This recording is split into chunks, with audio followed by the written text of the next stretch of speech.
is 5:22 in the morning, and it's early. Coach is back again. Oh.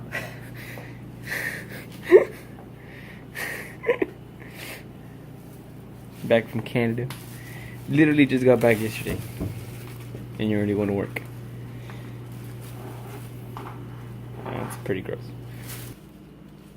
You flats. No. No.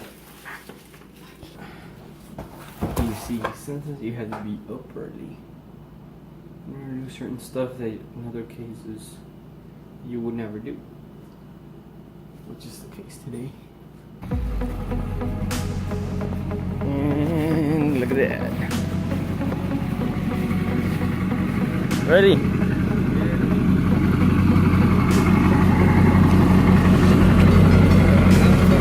Nothing? I'm good.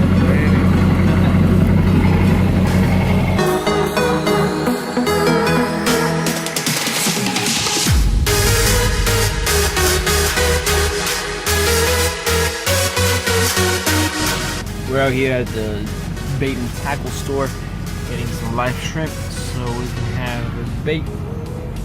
But what's weird is that cloud in the distance right here, right there, has a bunch of lightning in it.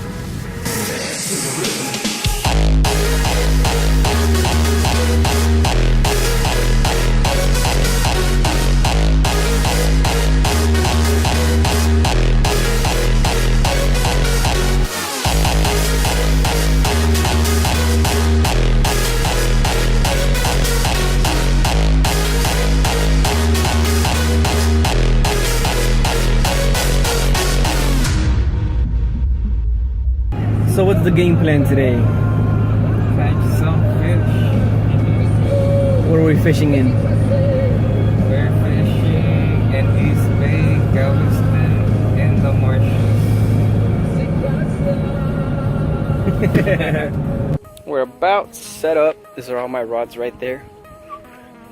That one right there. It's gonna be the kayak I'm using with the foot pedals, and that's the one he's gonna be using. Those are his rods. He's loaded, locked and loaded, ready to go. We're just gonna put some stuff back on and then into the water. So I changed to sombrero. I'm pedaling like crazy, trying to get across. It's like amazing. There he is over there. It's pretty freaking awesome, not gonna lie. One of the most amazing experiences ever. It feels so awesome. See, pedaling. So I controlled it with this little thingy here. So I hold right and left, and then I pedal, and it's actually not that bad. It's like riding a bicycle or a weighted bicycle. It's a little resistance. So we had our first issue. We got too close to shore, and since I have pedals in the bottom, they got stuck on the floor. So he had to push me out. But I'm free now, except that it looks like, yeah, he's coming. So we have our first casualty right there. He fell off the kayak. He flipped. That's what we don't want to do. Gotta have you near all the time with your dreams. A mess size, maybe a pound and a half. It's about 11 inches. It's whatever fish. I do not like hardheads, don't like that fish. But you know, it's something. Nothing but small fries, man. It's like a half pounder, 8-inch little whitehead. I think we're gonna go deeper into the ocean because we're not catching nothing but small fries. So nothing but dink so far. I don't think he's caught anything either. He's where is he? No fish. Right there. I don't think it's caught anything either. This hat is covering me pretty well. It's really hot. The floater, nothing yet. I am catching on the sinking lead or whatever. But nothing but catfish.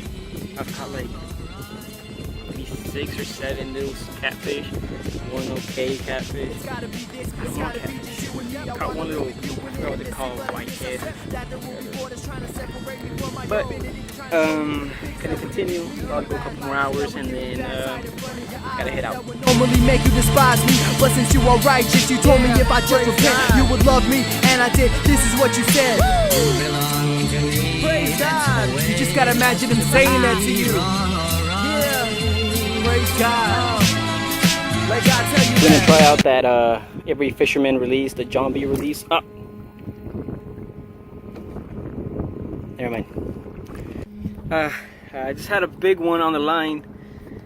I pulled it, set the hook, and I was bringing it in, and it was fighting really hard, and it cut the line.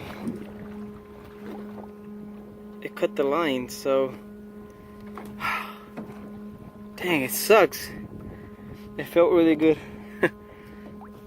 Oh, at least I know there's big ones out here right now. It hit hard.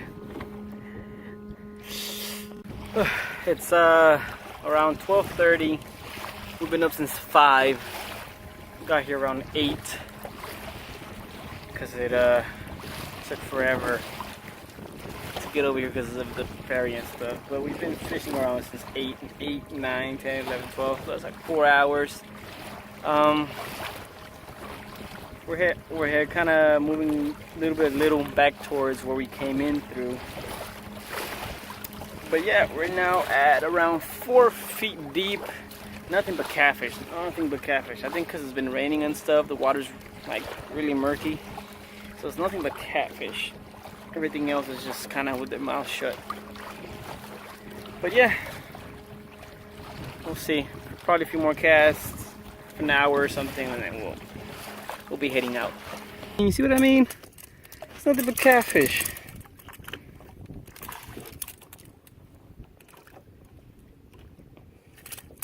You get your hopes up, because this is how you catch usually some reds, and then boom,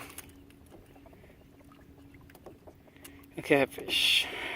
All right, let's try the pro release one more time.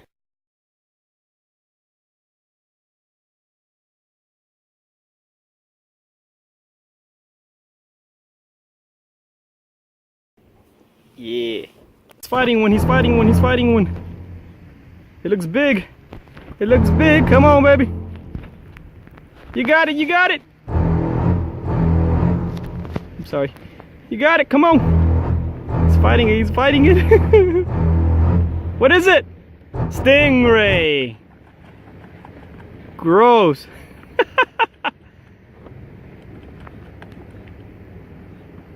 Well, at least something different for a change. Look at this. Another one. Seriously. God, that's so annoying. Alright, so here's the situation. While I was fishing, I was throwing a crankbait. And I was, throwing it back and forth, but I don't have a bait caster. I have the, what's the other reel kind of called? Spinner. Spin reel. So I opened it to throw it, and when I threw it, when I cast it, it closed. So the crankbait came back and it hit me in the ear. At first I thought nothing of it. I mean, it hurt, but I was like, oh, it got hooked on my shirt. So I was like, oh, it just hit me and that's it. But then I told him about it because I saw a little blood. And he's like, oh, it's like a little scratch. But now that we're looking at it after it dried, look at that. It's gross. You can tell it was a treble hook. So that's what happened. Plus my feet got sunburned. I lost the paddle. What else? So I got hit in the ear by the treble hook. My feet got sunburned. I lost the paddle. Caught nothing but catfish. and something else happened to me. Oh, my sandal broke. Look at this. The sandal broke, so it was a struggle walking around. Yeah, so even though it was a fun day, it was a rough day.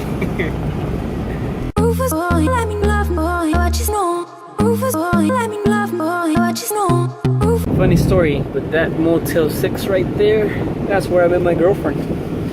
It sounds really wrong, but it was in the best conditions.